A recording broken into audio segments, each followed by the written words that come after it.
Hello, welcome my channel Shivam academy. आप सभी का शिवम एकेडमी यूट्यूब चैनल में स्वागत है।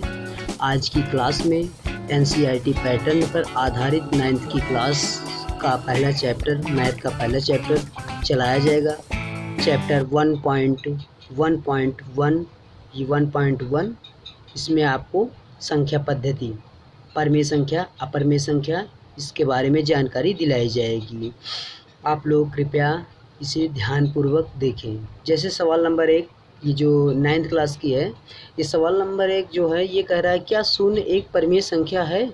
क्या इसे आप p/q के रूप में लिख सकते हैं जहां p और q पूर्णांक हैं? q does not equal to 0, q does not equal to 0। अब इसका आंसर जो होगा ये है हाँ, इसको हम यानी कि इसको हम परमेय संख्या है। और ये जो होता है इसको इस तरीके से 0 और 0 is equal to 0/1 is equal to 0/2 is equal to 0/3। अतः आदि हर q को भी ऋण पूर्णांक माना जाता है। हर q को भी ऋण पूर्णांक माना जाता है। अब जैसे सवाल नंबर 2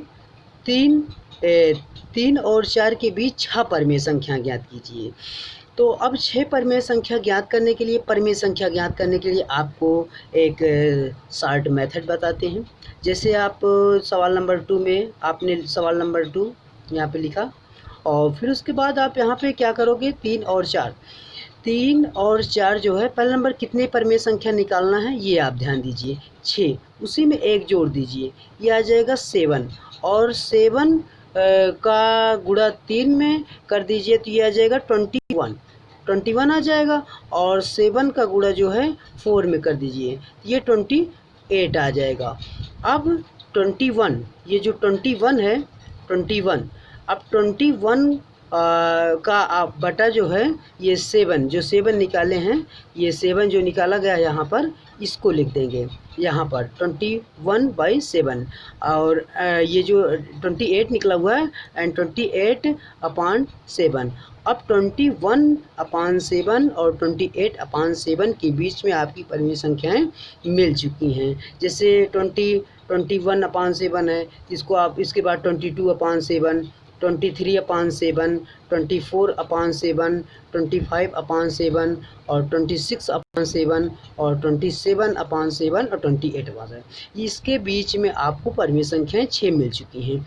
ये आपका शॉर्ट मेथड है। इसी तरीके से परमेय संख्या ज्ञात कर सकते हैं।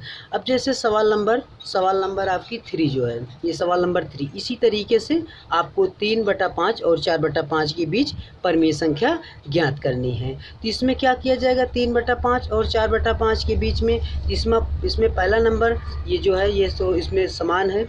इसमें क्या किया जाएगा, 3/5, ये सवाल नंबर 3 है, 3/5 और 4/5 के बीच कितनी परमेय संख्या ज्ञात करनी है, 3/4 और 4/5 के बीच में इसमें 5 परमेय संख्या ज्ञात करना है। तो इसमें क्या किया जाएगा, 5 परमेय संख्या ज्ञात करने के लिए अब हम पहला नंबर तो इसको 3/5 को हम लिख सकते हैं 3/5 को हम लिख सकते हैं 30/50, इसको 30/50 लिख सकते हैं।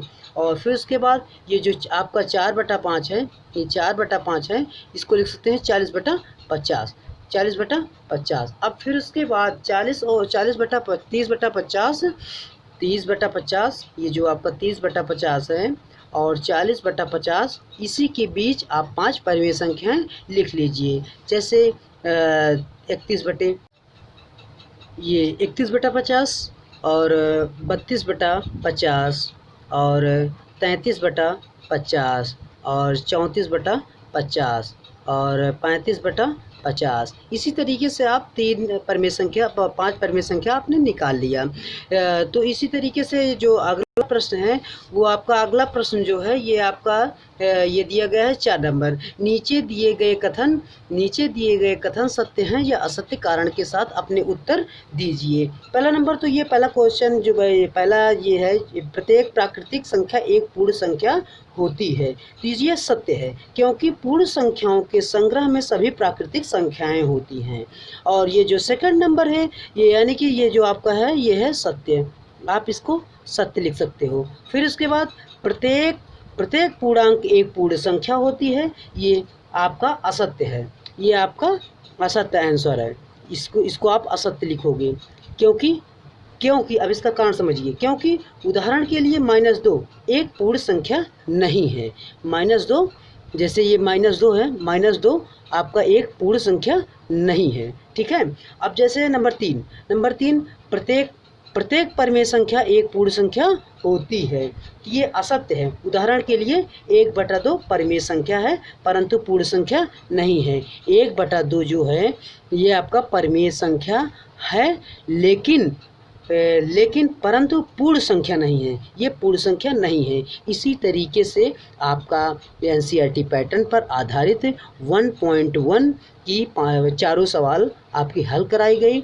आप खूब अच्छे मन लगाकर आप अच्छे तरीके से इसका अध्ययन करें और आप हमारे channel CM Academy YouTube channel को लाइक शेयर सब्सक्राइब अवश्य करें।